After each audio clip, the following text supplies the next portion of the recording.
స్వరూపమైన సభకి నమస్కారం. ధృతి దృష్టి మతి దాక్ష్యం సకర్మసు నసీదతి అంటారు మహర్షి. హనుమ 100 యోజనముల సముద్రాన్ని దాటి ఆవలి ఒడ్డుకు వెళ్ళిన తరువాత ఆ సముద్ర లంఘనం చేసినటువంటి ప్రక్రియలో హనుమ చూపించినటువంటి వైభవాన్నంతటినీ కూడా ఆవిష్కరిస్తూ మనుష్య జాతి నేర్చుకోవలసినటువంటి 4 విషయములను ప్రతిపాదన చేశారు. అందుకే ఆర్షగ్రంథములు ఎప్పుడో గతకాలానికి సంబంధించినవి, ఇప్పుడు అవి ఎందుకు పనికొస్తాయి, సుందరకాండ వింటే ఏమొస్తుంది, రామాయణం వింటే ఏమొస్తుంది అనేటటువంటి ప్రశ్న ఉదయించదు. మనిషిగా బ్రతకాలన్నా, మనిషి సమర్థుడు కావాలన్నా, మనిషి జీవితంలో ఏదైనా సాధించాలన్నా అసలు ఏవి పొంది ఉండాలి అన్న విషయాన్ని రామాయణ భారత భాగవతాల కన్నా గొప్పగా చెప్పగలిగినటువంటి గ్రంథాలు ప్రపంచ వాంగ్మయంలో ఉంటాయని నేను అనుకోను. అందుకే వాల్మీకి మహర్షి హనుమ సాధించినటువంటి విజయం గురించి చెబుతూ ధృతి దృష్టి మతి దాక్ష్యం సకర్మసు నసీదతి. ఎవరికి ఈ 4 లక్షణములు ఉంటాయో వారు తాము చేసేటటువంటి కార్యముల యందు నశించరు. అంటే ఆ కార్యాన్ని సాధించకపోవడం అనేటటువంటిది ఉండదు. సంకల్పం చేసిన కార్యాన్ని తప్పకుండా సాధించగలుగుతారు. దానికి ఉండవలసిన లక్షణాలు చెప్తున్నారు. మొట్టమొదటిది ధృతి. ధృతి అంటే ఏదో ఇవాళ సంకల్పం చేయడం, ఆ సంకల్పాన్ని వదిలిపెట్టేసేయడం, మన వల్ల ఎక్కడవుతుందనడం, భయపడడం అలా కాదు.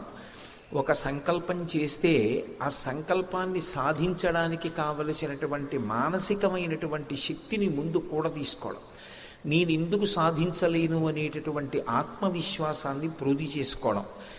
నేను మీతో మనవి చేశాను, అసలు ప్రారంభంలోనే 100 యోజనముల సముద్రాన్ని దాటి వెళ్ళాలి అంటే మిగిలిన వానరులందరూ చతికిల పడిపోతే ఒక్క స్వామి హనుమ మాత్రం జగామలంకాం మనసా మనస్వి అంటారు. ఆయన నిర్భయంగా శరీరంతో కాదు, ముందు మనసుతో లంకా పట్టణాన్ని చేరిపోయారు. అంటే ఒక కార్యాన్ని సాధించే ముందు మనసులో ఉండవలసినటువంటి ధైర్యం, చేసుకున్నటువంటి నిర్ణయం మీద పట్టుదల, దాన్ని ధృతి అంటారు. రెండవది దృష్టి. దృష్టి అంటే దూరదృష్టి అని దాని అర్థం. ఎప్పుడైనా సరే ఒక పని చేసే ముందు చాలా జాగ్రత్తగా ఆలోచించి ఒత్తిడికి గురై ఒకలా చెయ్యవలసిన దాన్ని ఇంకోలా చెయ్యకుండా ప్రతిక్షణం కూడా ఆలోచన చేసి జాగ్రత్తగా కార్యక్రమాన్ని నిర్వహించగలిగినటువంటి సమర్థతతో ఉండగలగడం. అందుకే మైనాకుడు బంగారు శిఖరాలతో సముద్రంలోంచి పైకి తేలి ఆతిథ్యం ఇస్తానంటే ఆయన ఏం కఠినంగా త్రోసిరాజు అనలేదు. ఎంతో సున్నితంగా, ఎంతో అందంగా మాట్లాడుతూ ఆయన ఆతిథ్యం ఇచ్చినట్లు, ఈయన పుచ్చుకున్నట్లు ఆయనకి తృప్తి కల్పించి తన కార్యాన్ని మాత్రం పాడు చేసుకోకుండా ముందుకు వెళ్ళిపోగలిగారు. అటువంటి దూరదృష్టి ఉండాలి కార్యంలో. ఆ తర్వాతది వివేకం. మతి అంటే వివేకం కలిగి ఉండడం. వచ్చినటువంటి సొరస ఒక్క మాట అంది, ప్రవిష్టోస్మిహితే వక్త్రం అంది, నా నోట్లోకి ప్రవేశించు, నువ్వు నా నోట్లోకి ప్రవేశిస్తే నేను నిన్ను తినేస్తానంది. తినేవాళ్ళు పట్టుకుని తినాలి, అంతేకాని నువ్వు నా నోట్లోకి వస్తే తింటాననరు. ఆ మాట అనేటప్పటికే ఆవిడ ఎవరు అన్నది ఉత్తరక్షణం లెక్క కట్టి, నేను ఈవిడికి నమస్కరించి ఈవిడ అనుగ్రహాన్ని పొందాలని నమస్కారం చేసి ఆవిడ అనుగ్రహానికి పాత్రులై దాక్షాయుని నమోస్తుతే అని ఆవిడ కోరినట్టుగా ఆవిడలోకి వెళ్ళి పైకొచ్చి ఆవిడ చేత అర్ధసిద్ధై హరిశ్రేష్ఠ గచ్చ సౌమ్య యథాసుఖం సమాన విశ్వవైదేహీం రాఘవేణ మహాత్మన అని ఆశీర్వచనాన్ని పొందగలిగారు. చిట్టతివరిది దాక్ష్యము అంటారు. అంటే దక్షత. దక్షత అంటే దేని జోలికి వెళ్ళకూడదో, ఏది మనిషిని పాడు చేసేస్తుందో దానికి చాలా దూరంగా ఉండగలగడం.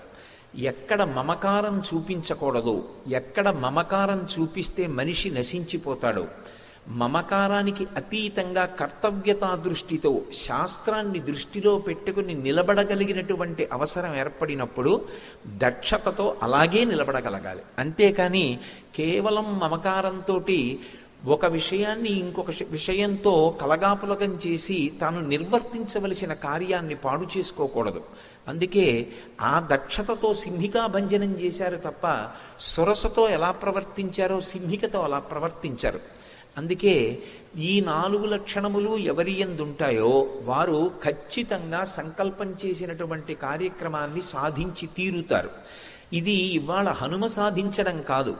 జీవితంలో వృద్ధిలోకి రావాలన్నా, ఒక కార్యక్రమాన్ని చేపట్టగలగాలన్నా, ఈయన జీవితంలో ఇది సాధించినవాడు అనేటటువంటి కీర్తి పొందాలన్నా ఈ 4 లక్షణములు మొదట అలవాటు చేసుకోలేనివాడు ఏ కార్యాన్ని సాధించలేడు. ఇవాళ తలపెడతాడు, రేపు విడిచిపెట్టేస్తాడు. ఎందుకంటే ఈ 4 లక్షణములలో ఏదో ఒకటి లోపించిందనమాట. ఒకడు మహాత్ముడు కావాలంటే, ఒకడు సభాపూజ్యత పొందాలి అంటే, చాలామందికి తాను ఆదర్శప్రాయుడు కావాలి అంటే ఈ 4 లక్షణములు పుంజుకోవాలి, పునికి పుచ్చుకోవాలి, తన యందు నిలబెట్టుకోవాలి, అవి ప్రకాశించాలి. లేకపోతే జీవితంలో వృద్ధిలోకి రాలేడు. బహుశः పర్సనాలిటీ డెవలప్మెంట్ గురించి ఇంతకన్నా గొప్పగా చెప్పగలిగిన వాళ్ళు ఉంటారని నేను అనుకోవట్లేదు. వాల్మీకి రామాయణంలో వాల్మీకి ఇచ్చినటువంటి ఆర్షవాక్కులు చదివితే ఇంతకన్నా శీలవైభవం చెక్కడానికి ఎవరు చెప్పగలరు అనిపిస్తుంది. ఏదో మాట చెప్పడం కాదు, చెప్పిన మాట ఎవరికి అన్వయం అవుతుందో దాన్ని కథాభాగంగా కూడా చూపించగలిగినటువంటి నేర్పరితనం ఉన్నటువంటి మహాకవి వాల్మీకి మహర్షి. అది కాల్పనిక సాహిత్యం కాదు, ఏదో కృతకంగా చేసిన రచన కాదు. యథార్థముగా జరిగిన గాథ ఏది ఉందో ఆ గాథనే అందించి ఈ లక్షణములు మనుష్యులు పొంది ఉండాలి అని తీర్పు చెప్తారు. ససాగరం దానవపన్నగాయుతం బలీన విక్రమ్య మహోర్మిమాలినం నిపత్య తీరేచ మహోదధైస్తథా దదర్శలంకాం అమరావతీమివా అంటారు. మనం సుందరకాండ ప్రారంభం చేసినప్పుడు యథార్థంగా శ్రీరామాయణం చదివితే సుందరకాండ చదవడంతోనే మొదలుపెట్టాలి. ఎందుకంటే ఒక్కొక్క గ్రంథం చదవడానికి ఒక్కొక్క నియమం ఉంటుంది. భాగవతం చదువుతున్నాం అనుకోండి, దశమస్కంధంతో మొదలుపెట్టాలి. దశమస్కంధం చదివి ఏకాదశ ద్వాదశ స్కంధాలు చదివి మళ్ళీ ప్రథమ స్కంధం నుంచి వెళ్ళాలి. అప్పుడు మనకి తెలియకుండానే దశమస్కంధం పారాయణ అవుతుంది. శ్రీరామాయణం చదవడం మొదలుపెట్టామనుకోండి, ముందు సుందరకాండ చదవాలి, చదివి తర్వాత మిగిలిన కాండలు చదివి బాలకాండ మించి వెళ్ళాలి. అంటే ఏ కాండ పారాయణ జరగాలో ఆ కాండతోటి చదవడం ప్రారంభం చేస్తారు ఆర్ష గ్రంథాల్ని. మీరు సుందరకాండలో గమనిస్తే మీకు ఒక విషయం అర్థమవుతుంది. ఏమిటి అంటే, అసలు సీతాపహరణం చేసి లంకాపట్టణంలో సీతమ్మని బంధీకృతురాల్ని చేసినటువంటి రావణాసురుని చేత పరిపాలింపబడుతున్నటువంటి లంకలో ఉండేటటువంటి రాక్షసుల యొక్క అవగుణములను గురించి మనసులో ఊహ చేయడానికి ఒక అవగాహన ఉంటుంది. కానీ అసలు లంకాపట్టణం ఎలా ఉంటుంది? దాని పేరు కాంచన లంక. ఆ లంక రాక్షసుల చేత పరిపాలింపబడుతూ ఉంటుంది కాబట్టి క్రమశిక్షణ లేకుండా అవ్యవస్థతో ఉంటుందా, లేకపోతే చాలా సుందరంగా ఉంటుందా అనేటటువంటి విషయం మీద నిజానికి కావ్యం చదివేటప్పుడు నిర్దిష్టంగా అవగాహన కలిగే అవకాశం ఉండదు. కానీ మహర్షి ఒక అద్భుతమైనటువంటి విషయాన్ని లంకాపట్టణంలోకి హనుమ వెళ్ళడానికి ప్రారంభంలోని, అంటే చదివేటటువంటి వ్యక్తి హనుమతో పాటుగా లంకలోకి ప్రవేశించకముందే లంక ఎలా ఉంటుందో చెప్తున్నారు. ససాగరం దానవపన్నగాయుతం, ఆ సముద్రాన్ని దాటడం అంత తేలిక విషయం కాదు. ఎందుకంటే అందులో 2 భయంకరమైన ప్రాణులు ఉంటాయి. ఒకటి భయంకరమైనటువంటి సర్పములు, రెండవది రాక్షసుల చేత పరివేష్టింపబడి ఉంటుంది. నిన్నని మీరు చూశారు సింహికా వృత్తాంతం. కాబట్టి ససాగరం దానవపన్నగాయుతం బలేన విక్రమ్య మహోర్మిమాలినం, అందులో వచ్చేటటువంటి తరంగములు పరమ భయంకరంగా వస్తుంటాయి. ఆ తరంగముల యొక్క ఘోష చాలు భయపడడానికి. అంత పెద్ద పెద్ద తరంగములతో ఉంటుంది. దాన్ని బలము చేత విక్రమము చేత ఆయన దాటి ఆవలి వైపుకి వెళ్ళారు. బలేన విక్రమ్య మహోర్మిమాలినం నిపత్య తీరేచ మహోదధేస్తథా దదర్శలంకాం అమరావతీమివా. ఆ 100 యోజనముల సముద్రాన్ని దాటి ఈవలి వడ్డికి వచ్చి దిగినటువంటి హనుమ తతస్సలంబస్స గిరే సమృద్ధే విచిత్రకూటే నిపపాతకూటే, ఆ లంబపర్వత శిఖరం మీద దిగి అక్కడి నుంచి లంకాపట్టణాన్ని మొట్టమొదట చూశారు. ఎందుకంటే ఉత్కంఠ అని ఒకటి ఉంటుంది, అందులో ఉంది సీతమ్మ. ఆ సీతమ్మ ఎక్కడ ఉంటుంది ఆ పట్టణంలో?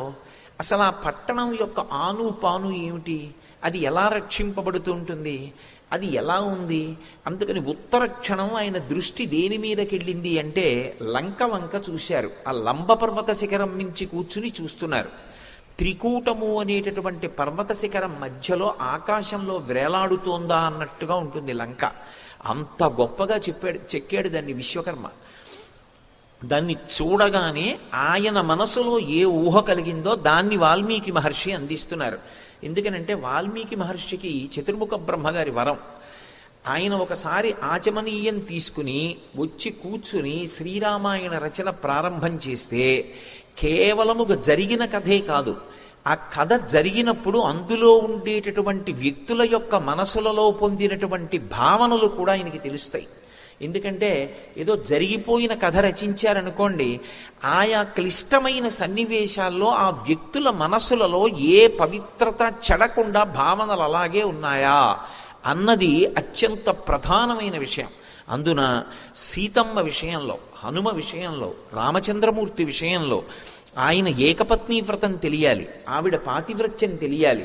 అంటే మనసులో కూడా అన్యభావన కలగని వాళ్ళేనా? ఇది తెలియాలి అంటే వాళ్ళ మనసులలో ఏ సందర్భాల్లో ఏ భావనలు పొందారో కూడా తెలుసుకోగలిగినటువంటి శక్తిని వాల్మీకి మహర్షికి చతుర్ముఖ బ్రహ్మగారు వరం ద్వారా అనుగ్రహించారు. అందుకే లోకంలో చూడండి అనేక రామాయణాలు ఉంటాయి. అన్ని రామాయణాలు ఎందుకు వచ్చాయంటే రామాయణ రచన చేసి తరించడానికి రామాయణం రాశారు. కానీ అసలు యథార్థంగా జరిగినది ఏమిటి అన్నది తెలుసుకోవాలంటే వాల్మీకి రామాయణం ఒక్కటే ప్రమాణం. ఎందుచేత అంటే వాల్మీకి మహర్షికి వరం ఉంది. అందుకే ఈ వాంగ్మయానికి అంతటికీ సూర్యచంద్రులుగా చెప్పబడతారు వ్యాసుడు, వాల్మీకి. చంద్రవంశాన్నంతటినీ కూడా వాల్మీకి వర్ణిస్తే, సూర్యవంశాన్నంతటినీ కూడా, చంద్రవంశాన్ని వ్యాసుడు వర్ణిస్తే సూర్యవంశాన్ని వాల్మీకి వర్ణించారు. ఇద్దరూ కూడా ధర్మ ప్రతిపాదనే చేశారు.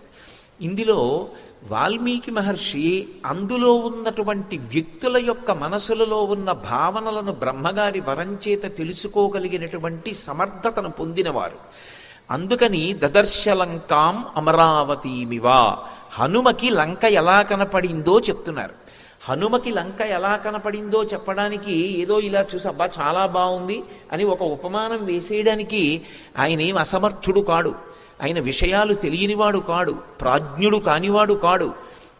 ఆయన నవవ్యాకరణ పండితుడు, బుద్ధిమతాం వరిష్టం, సూర్యభగవానుడి యొక్క శిష్యుడు, గొప్ప బ్రహ్మచర్యనిష్ట కలిగినటువంటి వాడు, అందరూ దేవతల చేత వరములను పొందినటువంటి వాడు. అటువంటి వారు ఒక విషయాన్ని చూసి మెచ్చుకున్నారు అంటే రెండు విషయాలు మీకు అర్థమవుతాయి. ఒకటి, అసలు లంకాపట్టణం యొక్క వైభవం ఏమిటి చెప్పడానికి మహర్షి ఎంచుకున్న మార్గంలో హనుమ మనసులో కలిగినటువంటి భావన చెప్పడం ద్వారా లంక ఇప్పటి వరకు పాఠకుడి మనస్సులో ఎలా ఉందో అన్నదానికన్నా కూడా యథార్థ రూపాన్ని ఒక్క ఉపమానంతో ఆవిష్కరిస్తున్నారు. రెండు, హనుమ చూసినప్పుడు అది ఎలా తన మనస్సుకి కనపడిందో అలాగే చెప్పారు. అంటే అది శత్రుపురమైనా సరే అది ఎంత అందంగా కనపడినప్పుడు అంత అందంగానూ చెప్పారు తప్ప, తనకి శత్రువైన రావణాసురుడు ఉన్న పురం కాబట్టి పక్షపాత దృష్టితో లంకాపట్టణాన్ని చూసి ఎంత బాగున్నా బావులేదు అని చెప్పడం మాత్రం హనుమ యొక్క ఉద్దేశ్యం కాదు. ఇది నిష్పక్షపాతంగా ప్రవర్తించేటటువంటి వ్యక్తులకు ఉండేటటువంటి లక్షణం. ఎదురుగుండా ఉన్నవాడు పరమ శత్రువే కానివ్వండి, ఆ శత్రువు యందు ఒక బలమైన విశేషం ఉంటే ఆ విశేషాన్ని విశేషంగా చెప్పగలగాలి. ఇది రావణాసురుడి యందు లోపించి ఉంటుంది. రావణుడు అలా అంగీకరించలేడు. హనుమ అలా కాదు. అవతల వాళ్లల్లో ఏదైనా గొప్ప విషయం కనపడిందనుకోండి, ఉత్తర క్షణంలో గొప్ప విషయాన్ని గొప్ప విషయంగా తీర్పు చెప్తారు. మీకు సుందరకాండలోనే ఇటువంటివి నేను కొన్ని సందర్భాలు చూపిస్తాను. కాబట్టి ఇప్పుడు ఆయనకి కాంచన లంక ఎలా కనపడుతోంది అంటే అమరావతీమివా. అమరావతి అంటే దేవతల యొక్క రాజధాని. దేవతలకు రాజధాని అయినటువంటి అమరావతి అందరినీ మోహింపచేస్తుంది. అందరూ అమరావతి మీద దండెత్తాలని కోరుకుంటారు. దీర్ఘాయుర్దాయంతో ఉండేటటువంటి రాక్షసులు ఎప్పుడూ కోరుకునేది ఏది అంటే అమరావతి పట్టణాన్ని స్వాధీనం చేసుకుని అది తనదైంది అని అనిపించుకోవాలని కోరుకుంటారు. అన్ని విశేషాలు అమరావతిలో ఉంటాయి. అమరావతి ఎలా ఉందో లంక అలా ఉంది. ఇదేదో కేవలం పోల్చాలి కాబట్టి పోల్చడం కాదు.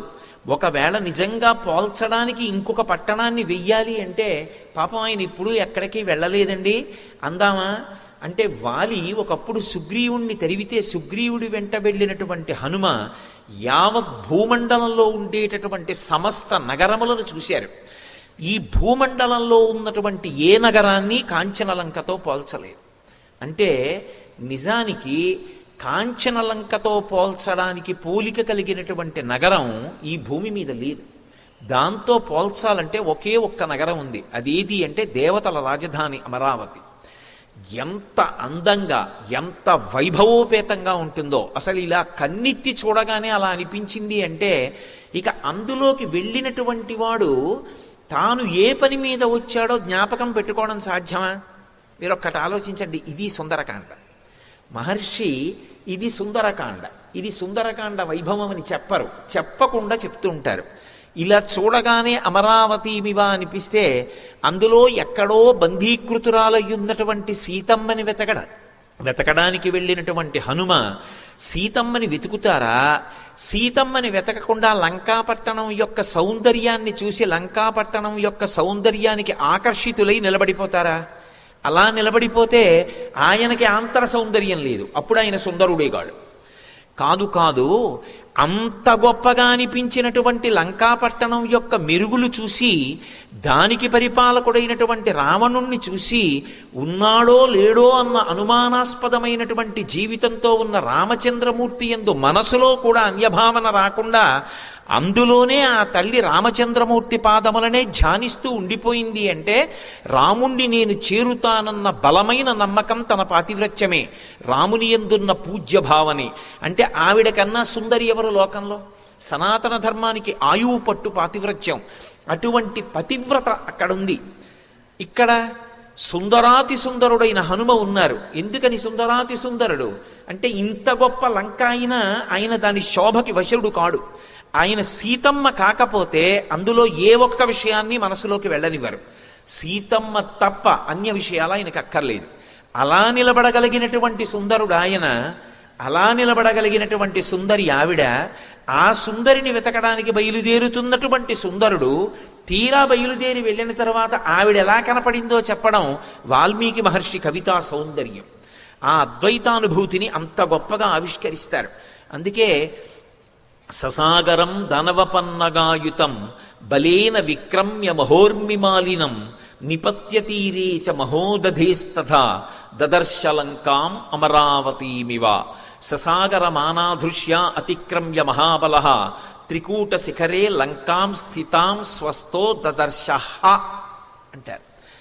విసర్గ కాదు, హ హ అన్నారనుకోండి శ్లోకం చివర రెండు అర్థాలు. ఒకటి చూశారు అని అర్థం, హ అన్నారనుకోండి దాని అర్థం అంతేకాదు, కొంచెం జాగ్రత్తగా పరిశీలించు అని చదువరికి హెచ్చరిక.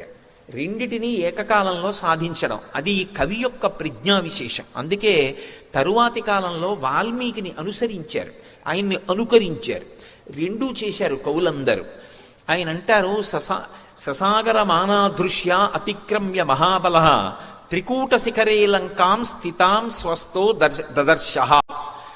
ఎక్కడుంది ఈ లంక అంటే ఆయన లంబపర్వతం మీద నించుని చూస్తున్నారు.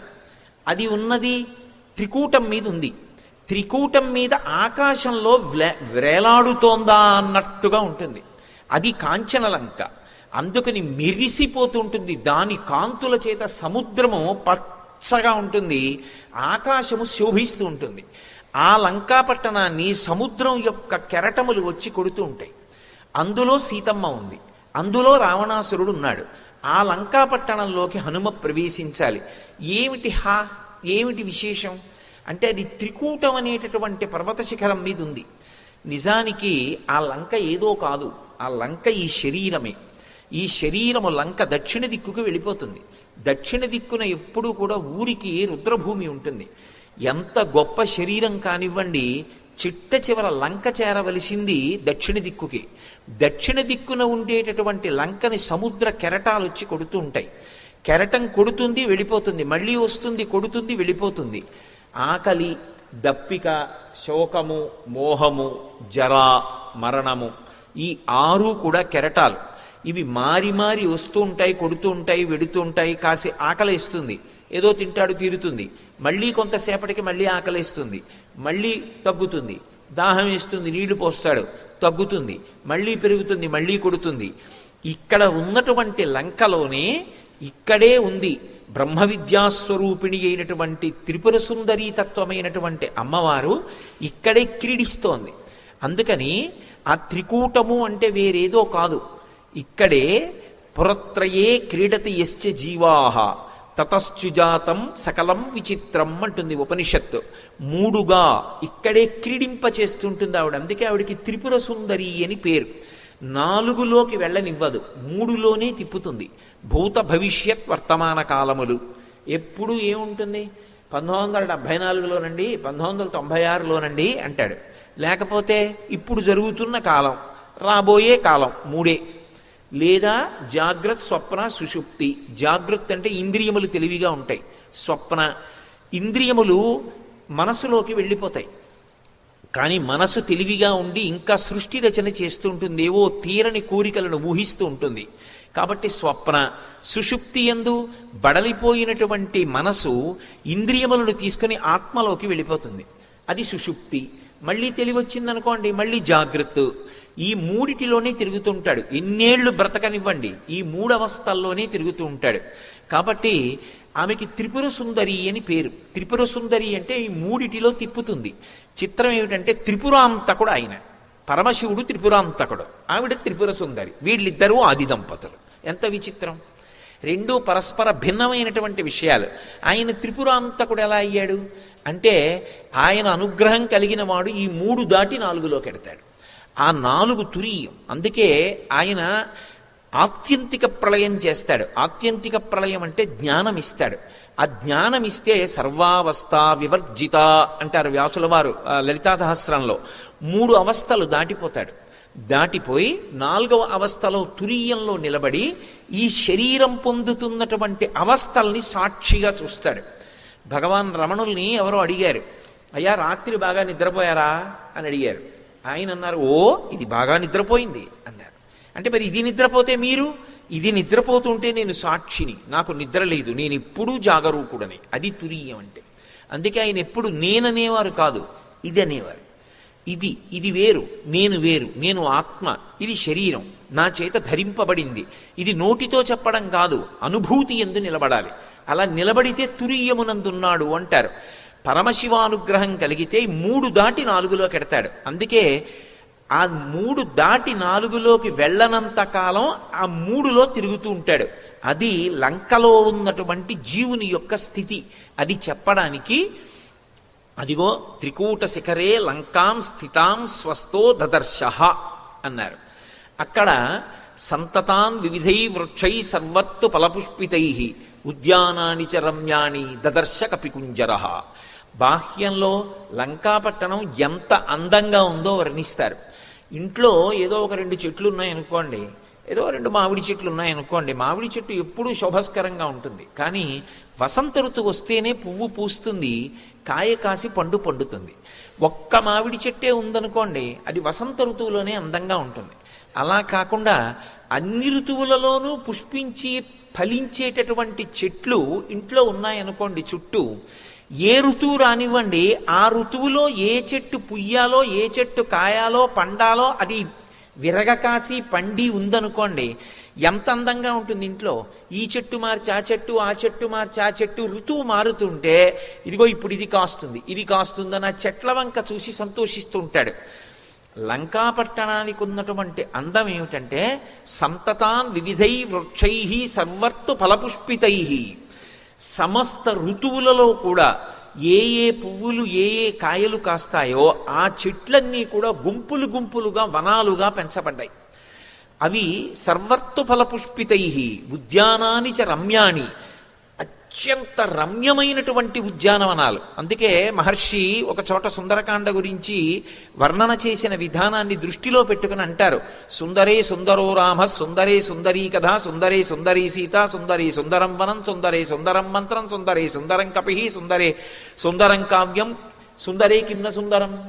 ఆ వనం సుందరం, మంత్రం సుందరం, సుందరాతి సుందరుడు ఆ వానరుడు, సుందరాతి సుందరుడు రాముడు, మహాసుందరి సీతమ్మ, సౌందర్యవంతమైనటువంటి కావ్యం, పరమసుందరమైనటువంటి వర్ణనలు. అసలు సుందరకాండలో సుందరం కానిది ఏముంది గనక అన్నీ సుందరం. అందుకే ఆ వనమంతా కూడా అనేకమైనటువంటి వృక్షములతో శోభిస్తోంది. ఎప్పుడైతే అన్ని రకాలైనటువంటి పిందెలు, కాయలు, చిగుర్లు, పువ్వులు ఉన్నాయో దాని మీద వివిధమైనటువంటి పక్షులు వాలతాయి. వాటి యొక్క కలకూజితములు ఇవన్నీ వినపడుతున్నాయి. ఎంత సంతోషంగా, మనసు ఎంత ప్రసన్నంగా, ఎంత ఆనందం పొందే విధంగా ఉంటుంది.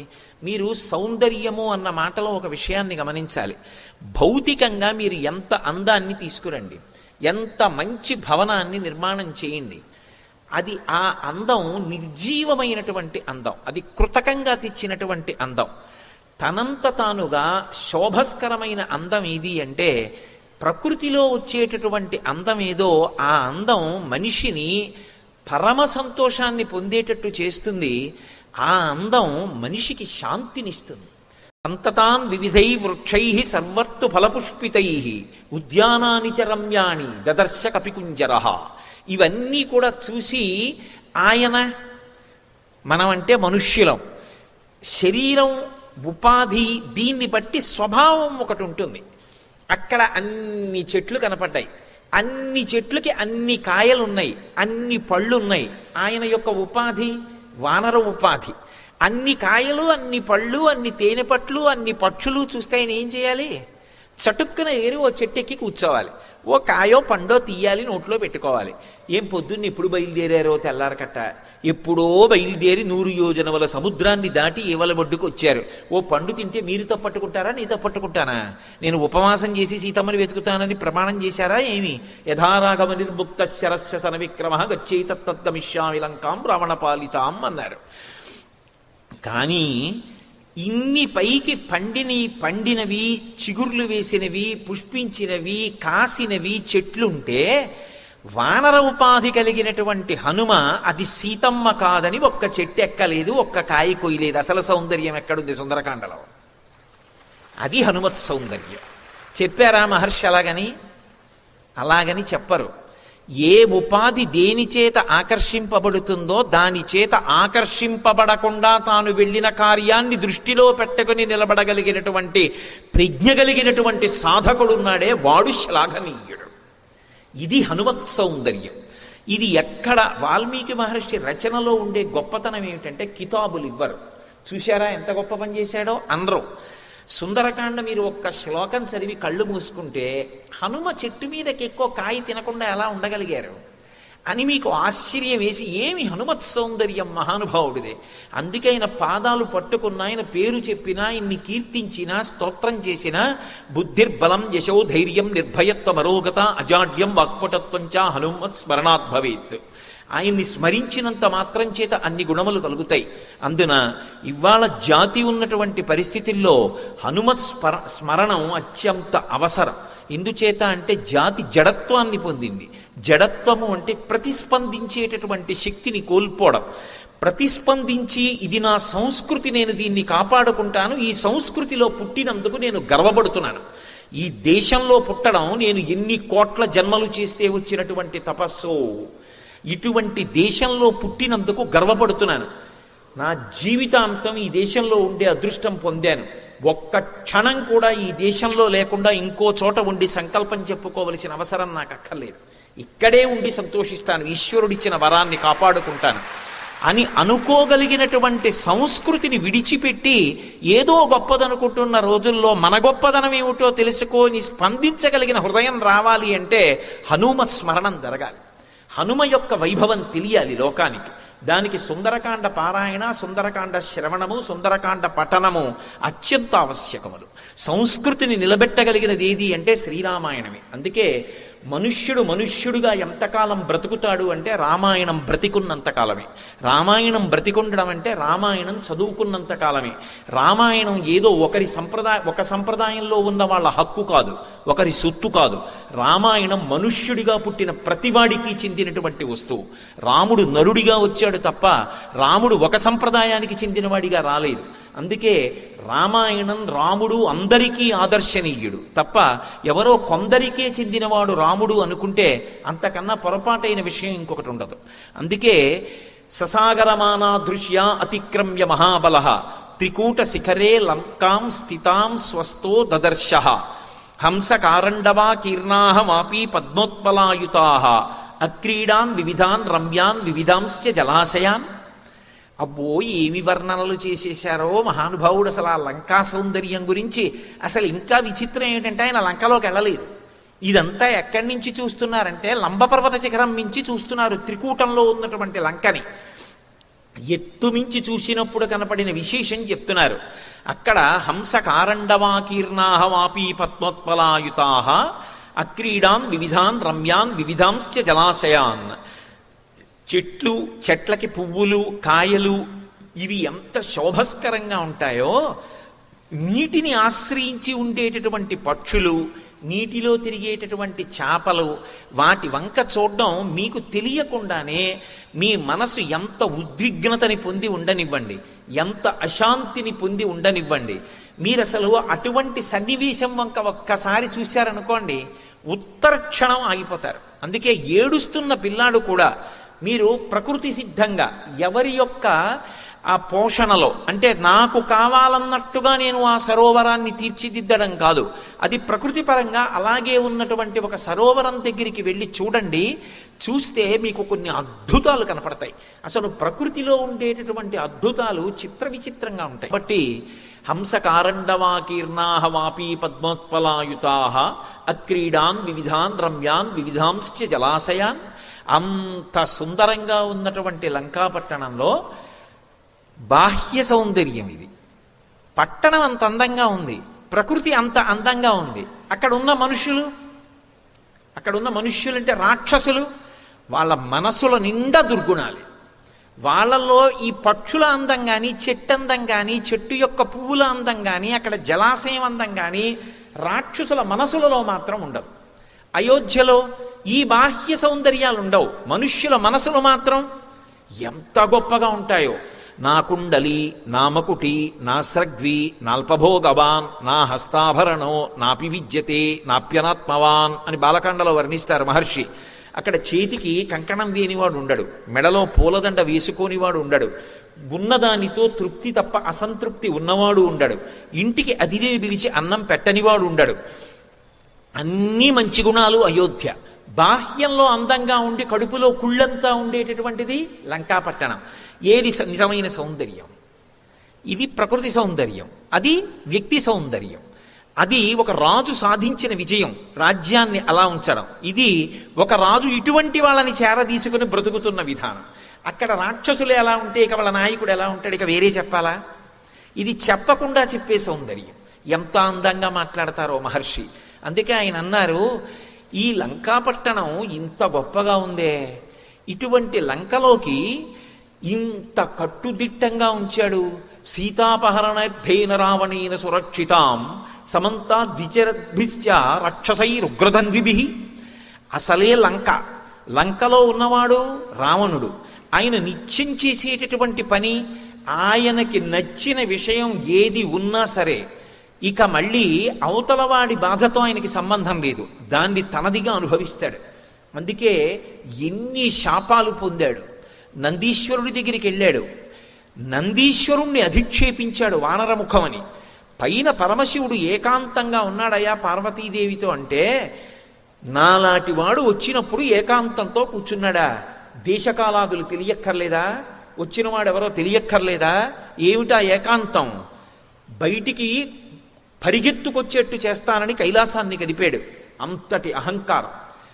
చిత్రం ఏమిటంటే అంతటి కైలాసాన్ని మీరు ఒకటి ఊహించండి, అది ఉట్టి కైలాసం కాదు. కైలాసం మీద పరమశివుడు ఉన్నాడు, పరమశివుడితో పార్వతీదేవి ఉంది. ఉండగా 20 చేతులు కైలాసం కింద పెట్టి కదిపితే కదిలింది కైలాసం. వాడి బలం ఎటువంటిదో ఊహించండి. సామాన్యుడు కాడు, అంతటి బలశాలి. అలా ఊపితే పైన ఉన్నటువంటి పరమశివుడు బొటనవేలుతో నొక్కాడు. నొక్కితే 20 చేతులు దాని కింద ఉండిపోయాయి 100 సంవత్సరములు. ఎంత అరిచాడంటే ఈయన అరుపులు విని లోకాలన్నీ ఏడిచాయి. బాబోయ్ వినలేకపోతున్నామని ఏడిచేయి. పరమశివుడు తర్వాత బొటనవేలు పైకెత్తి అన్నాడు, నేను నొక్కింది నిన్ను బాధ పెట్టడానికి, కానీ బాధపడి నువ్వరిచిన అరుపులకి 3 లోకాల వాళ్ళు ఏడిచారు నీ అరుపులు వినలేక. ఇంతమందిని ఏడిపించగలిగినట్టు అరవగలిగిన వాడివి కాబట్టి నిన్ను రావణ అని పిలుస్తున్నాను రా అన్నాడు. ఎవడైనా అది చెప్పుకుంటాడా బయట? ఆయన ఇది చెప్పుకుని శివుడు నన్ను అలా పిలిచాడని అలాగే పిలిపించుకున్నాడు. మన ప్రవృత్తి ఎంత గొప్పదో చూడండి. ఎవడైనా ఓ మంచి విషయం ఉంటే లోకంలో చెప్పుకుంటాడు, అలా పిలిపించుకుంటాడు.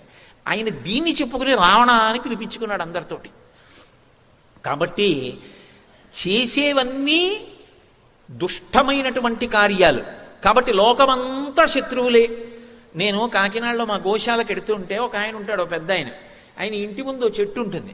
ఆ చెట్టు కింద నులక మంచం ఉంటుంది, చుట్టూ పొలాలు. ఆ నులక మంచంలో పక్కన కర్రెట్టుకుని పక్కన ఆవు దూడ ఉంటాయి. హాయిగా సాయంకాలం 3 గంటల వేళ నేను ఎప్పుడైనా గోశాలలోకి ఎడుతుంటే ఆయన హాయిగా నులక మంచం మీద తలగడా పెట్టుకు పడుకుంటాడు. పక్కనే ఆవు దూడ గడ్డి తింటుంటాయి. ఏం అదృష్టవంతుడువా, ఎంత సంతోషంగా పడుకుని నిద్రపోతుంటావు ఈ పైరగాలి పీలుస్తూ. మేము ఉన్నాం, ఎందుకు వచ్చిన జన్మ అనుకుంటూ ఉంటాను. ఆయనకి ఏ శత్రువు లేడు కాబట్టి నులక మంచం వేసుకుని వీధిలో పడుకున్నాడు. ఊరంతా శత్రువులు ఉన్నవాడు వీధిలో నులక మంచం వేసుకుని పడుకోగలడా? 100 మంది బయట విచ్చుకొత్తులు పట్టుకుని నించుంటే వాడు పడుకోవాలి. అలా ఎందుకు పడుకోవాలి? బయట 100 మంది తెలివిగా ఉండి కత్తులు అట్టుకుంటే లోపల నేను పడుకుంటానండి అన్నాడు అనుకోండి. ఇప్పుడు అది ఆంతర సౌందర్యమా బాహ్య సౌందర్యమా? చూడ్డానికి బాగుంటుందా, లోపల వ్యక్తి ఎటువంటి వాడు అర్థమవుతోందా? అలా ఎందుకు పడుకోవాలి? నువ్వు అందరిలో ఎందుకు పడుకోవు? నా తలుపుకి తాళం ఎందుకయా? మా ఇంటికి వచ్చేవాడు ఎవడు, మా ఇంటికి వచ్చి పట్టుకుపోయేవాడు ఎవడు ఉండడు. మహానుభావుడు ఆయన బయట వదిలేశారండి అని, ఒకవేళ నా చెప్పులు ఎక్కడన్నా వదిలేసినా పట్టుకొచ్చి ఇచ్చేస్తారా అన్నట్టుగా బ్రతికిన వాడి బ్రతుకు. బయట 100 మంది తెలివిగా ఉంటే నేను పడుకుంటానండి అన్నవాడి బతుక ఎలా అవుతుంది? కాబట్టి ఎందుకు అలా ఉండాలి? అసలే శత్రువులు, దానికి తోడు సీతాపహరణం చేశాడు. సీతాపహరణం చేస్తే ఎవరొస్తారు? రాముడు వస్తాడు. రాముడు ఎప్పుడు వస్తాడో? పూర్వం 1000 మంది ఉండేవారు, ఇప్పుడు కొన్ని లక్షల మందిని మోహరించాడు. సమంతాద్విచరద్భిశ్చ రాక్షసైరుగ్రధన్విభి. ఎలా ఉంచాడంటే వాళ్ళని, ఒరేయ్ మీరేదో ఇలా ధనస్సు తగల్చుకుని తిరక్కండి, ధనస్సు ఇలా పట్టుకోండి, ఇలా చెయ్యేసి ఉంచండి. ఎందుకో తెలుసా? శూర్పణక చెప్పింది. ఆయన గాని వచ్చాడా ఇక సమయం ఉండదు. శూర్పణక రావణాసురుడితో మాట్లాడుతున్నప్పుడు చెప్పిన మాట అదే. అసలు శూర్పణక రాముడిని అందుకు మోహించింది. యుద్ధం చేస్తున్నప్పుడు రాముడు ఇలా చెయ్యి పెట్టడం కానీ, ఇలా బాణం తీయడం కానీ, వింటినారికి సంధించడం కానీ, ఆకర్ణాంతం లాగడం కానీ, వదలడం కానీ కనపడదు. ఏదో నిలబడ్డాయనుకోండి, పంకాకున్న రెక్కలు లెక్క పెట్టచ్చు. తిరుగుతోందనుకోండి, ఎలా లెక్క పెడతారు? రాముడి చెయ్యి తిరిగితే ఇవేం కనపడవు. రాముడు బాణం వేస్తున్నాడని ఎలా తెలుస్తుంటే ఎదురుగుండా ఉన్నవాడు పడిపోవడాన్ని బట్టి తెలుస్తుంది, ఓహో వేస్తున్నాడు బాణాలని. అందుకే కోపరాజు గారు అన్నాడు, బండన భీముడు అర్థజన బాంధవుడుజ్వల బాణతోణ కోదండ కళాప్రచండ భుజతాండవ కీర్తికి రామమూర్తికిన్ రెండవ సాటి దైవమికలేడనుచున్ గడకట్టి భేరికా దండ డడాండ దండ నిడదంబుల జండము నిండమత్త వేదండము నెక్కి చాటెదను దశరథి కరుణాపయోనిధి అన్నాడు. యుద్ధమే వచ్చిందా, మా స్వామి బాహువులు రుద్రతాండవం చేస్తాయన్నాడు. తాండవం చేస్తున్నాడు అనుకోండి పరమశివుడు, ఆయన అంగప్రత్యంగములు, ఆయన కాళ్ళు చేతులు ఎలా కదులుతున్నాయో ఎవరికీ తెలియదు. అంతమందిని బాధ పెట్టి విరోధం తెచ్చుకున్నాడు. చాలదన్నట్టు సీతాపహరణం చేశాడు. సీతాపహరణం చేసిన వాడు బయటికి వచ్చినప్పుడు మొనగాడిలా కనపడతాడు. ఇంతమందిని విచ్చుకత్తులతో పెట్టి భద్రతని పెంచాడంటే లోపల బెంగ పెట్టుకుంటున్నాడా లేదా? వచ్చేస్తాడేమో అన్న బెంగ ఉందా లేదా? అంటే లోపల పిరికితనం, పైకి ధైర్యాన్ని అవలంబించడం. చేసింది తప్పని తెలుసు, తప్పు కాదని బుకాయించడం. ఇంతకన్నా రాక్షస లక్షణాలు ఇంకొకటి ఉండవని తెలుసుకుంటే మనం అలా బ్రతకూడదు. తప్పు చేస్తే క్షమించండి అనడం సంస్కారం తప్ప, అది కాదు కానండి అని దాన్ని సమర్థించే ప్రయత్నం చేయకు. తప్పని అర్థమైంది, అయా నన్ను మన్నించండి పొరపాటైంది అనొక్క మాటను, దాని చేత నువ్వు సంస్కారవంతుడివి, పట్టాభిషేకం చేయాలి. నువ్వు తప్పు చేసి క్షమించండి అనలేకపోతే నీ మానవత్వం చచ్చిపోయింది, రాక్షసత్వం ప్రవేశించిందని గుర్తు. అదే రావణుని లక్షణం. ఇవన్నీ మహర్షి చెప్పారా? చెప్పకుండా శ్లోకంలో చెప్పడం సౌందర్యం అయితే, చెప్పకుండా ఆగలేక చెప్పడం నా బలహీనత. కాబట్టి మహానుభావుడు అంటారు, సీతాపహరణార్థేన రావణేన సురక్షితాం సమంతాద్విచరద్భిశ్చ రాక్షసైరుగ్రధన్విభి. కాబట్టి ఇప్పుడు విచ్చుకత్తులు పట్టుకుని రాక్షసులు ఇన్ని లక్షల మంది తిరుగుతున్నారు. అన్యప్రాణి, లంకకి చెందినవాడు కాడు అంటే ఇలా కదులుతూ కనపడ్డాడు అనుకోండి, ఎన్ని బాణాలు వచ్చి గుచ్చుకుపోతాయో ఆలోచించండి. ఇది చూసిన వాడు వెంటనే ఏం చేయాలంటే 100 యోజనాలు వెనక్కి వెళ్ళిపోవాలి కాదు. అమ్మ బాబో ఇందులో అడుగెట్టి సీతమ్మని వెతకనా, నేను వెతికి బయటికి రానా, వచ్చి రాముడి దగ్గరికి వెళ్ళనా, సాధ్యమే అని ముందు ఎన్ని ప్రతిజ్ఞలు చేసినా నేను ఒకటి బతికుంటే కదూ అని భయపడి వెంటనే పిరికితనం ప్రవేశించాలి. ఇవన్నీ చూస్తూ వీటిని దాటి సీతాన్వేషణం ఎలా చేయాలి అని ఆలోచించడం తప్ప పిరికితనం లేకపోవడం నిజమైన ధీరుడి లక్షణం. ఇది పరమ సౌందర్యం. ఇది హనుమయందు ఆవిష్కృతమవుతోందా లేదా శ్లోకంలో? ఒక శ్లోకమే చెప్తారు మహర్షి, కానీ ఎన్ని భంగిమల ఎన్ని కోణాల్లో సౌందర్యం ఆవిష్కరిస్తూ ఉంటారు. అందుకే సుందరకాండ ఉపాసనకాండ, అది చదివి అనుభవించాలంతే. ఓ ఖాళీ ఉన్నప్పుడు మామిడి చెట్టు కింద కుర్చీ వేసుకుని ఓ శ్లోకం చదవడం, ఏదో చక్కెర పొంగలి బాగా తినేస్తే త్రేణుపులు వచ్చినట్టు కళ్ళు మూసుకుని పుస్తకం గుడ్డెల మీద పెట్టుకుని ఒకసారి సుందరకాండ అంతా స్మరిస్తూ ఆ శ్లోకం చదువుకుంటూ బహుభంగిమల అనుభవిస్తూ ఆనంద సముద్రంలో తేలియాడటం లహరి అది. కాబట్టి అటువంటి స్థితిలో నిర్భయంగా ఆయన లంకాపట్టణ ప్రవేశం చెయ్యాలి అని స్థిరపడి ఉన్నారు. మహర్షి అంటారు, పాలితాం రాక్షసేంద్రేణ నిర్మితాం విశ్వకర్మణ ప్లవమానా వివాకాశే దదర్శ హనుమాన్ పురీం అన్నారు. ఇదొక గమ్మత్తైనటువంటి విషయం. ఈ శ్లోకం పూర్వాపరాల్ని అనుసంధానం చేస్తుంది. ఇక్కడ మహర్షి ఒక విశేషాన్ని చెప్తున్నారు. పాలితాం రాక్షసేంద్రేణ, ఈ లంకాపట్టణం రాక్షసేంద్రుడైనటువంటి రావణాసురుని చేత పరిపాలింపబడుతోంది. నిర్మితాం విశ్వకర్మణ, ఇది వీడి చేత నిర్మింపబడలేదు, అతనిది కాదు, ఇది విశ్వకర్మ నిర్మించాడు. విశ్వకర్మ నిర్మించిన దాన్ని నాది అని అతను పరిపాలన చేస్తున్నాడు. ఇది ఎవరిది అని అడిగితే నాదే అంటాడు తప్ప ఇది నేను నిర్మించలేదు, వేరొకరు నిర్మించారు, ఇది వేరొకరిది అన్ననాడు వేరొకరిది నీకెందుకు ఇచ్చారన్న ఆలోచన వస్తుందా రాదా? ఇప్పుడు ఈ దండ ఎవరిది అన్నారనుకోండి, నేను తెచ్చుకోలేదు, నాకు వేశారు. ఎందుకు వేశారు? నువ్వు రామాయణం చెప్తావని వేశారు, నీ గురించి చెప్తావని వేయలేదు అన్నది నాకు జ్ఞాపకం చేస్తుంది ఈ దండ. అలా పాలితాం రాక్షసేంద్రేణ నిర్మితాం విశ్వకర్మణ, లంక రావణుడు నిర్మించలేదు కాబట్టి రావణుడిది కాదు. మరి ఎవరు నిర్మించారు? విశ్వకర్మ నిర్మించాడు. విశ్వకర్మ నిర్మిస్తే రావణుడు ఎందుకు పరిపాలిస్తున్నాడు? ఇది సౌందర్యం. అంటే ఇక్కడ మహర్షి చిట్ట చివరి కాండని సుందరకాండలోకి చొప్పించారు. నిజానికి ఈ ప్రశ్న ఎవరికైనా వచ్చిందనుకోండి సుందరకాండ జరుగుతున్నప్పుడు, ఖచ్చితంగా దాని గురించి విచారణ చెయ్యాలన్న అనుమానం వస్తుంది. అది 2 రకాలుగా ప్రవహిస్తుంది. ఎందుచేత విశ్వకర్మ నిర్మాణం చేసిన లంక రావణాసురుడికి వచ్చింది అంటే, అన్ని వేళలా నిర్మించిన వాడే యజమాని కావాలని లేదు. నేను ఎక్కడో భవనం కొనుక్కున్నాను అనుకోండి, కొనుక్కున్నాను అంటే ఏమంటే కోటేశ్వరారు మీరు కట్టుకున్నారా అంటే, నేను కట్టలేదండి, నేను ఇటకల మొయ్యలేదు, నేను ఇసుక తెచ్చుకోలేదు, ఎవరో కట్టారు డబ్బిచ్చి కొనుక్కున్నాను అంటే నాది అవదా? అవుతుంది. అలా కొనుక్కున్నాడా విశ్వకర్మ? ఫ్లాట్లు కట్టి అమ్ముకునేవాడా? కాడుగా. మరి విశ్వకర్మ కట్టింది ఈయనకి ఎలా వచ్చింది? ఇది అనుమానం. ఇది తెలిస్తే రావణుడెవరో తెలుస్తుంది. రావణుడెవరో తెలిస్తే ఇక సుందరకాండ లోపలికి వెళ్ళిన తర్వాత రావణుడు ఎలాంటి వాడన్నది అస్తమానం చెప్పక్కర్లేదు. ఇది తెలుసుకుని లోపలికి వెళ్ళంటే గడప అక్కడ పెట్టారు, చదివేవాడికి గడప అక్కడుంది. ఇది దాటితే హనుమ గడపలోకి వెళ్తారు. ఇది ఇక్కడ నువ్వు ఆగి ఒకసారి పూర్వాపర విచారణ చెయ్యి. చెప్పకుండా చెప్పడం, చదివేటటువంటి వాడు జిజ్ఞాసువై చదువుతున్నాడా, పరీక్ష చేసే విధంగా శ్లోకాన్ని ఇచ్చి పూర్వాపర సమన్వయం చేసుకునేటట్టుగా అవకాశం కల్పించి, రామాయణం మీద సమగ్రమైన అవగాహన పాఠకుడికి కల్పించి, తాను చెప్పవలసిన అవసరం లేకుండానే రావణుడు ఎలాంటి వాడో తెలుసుకునే అవకాశం ఇప్పించడం, ఇది రచనా సౌందర్యం. ఇన్ని సౌందర్యాలు సుందరకాండలో.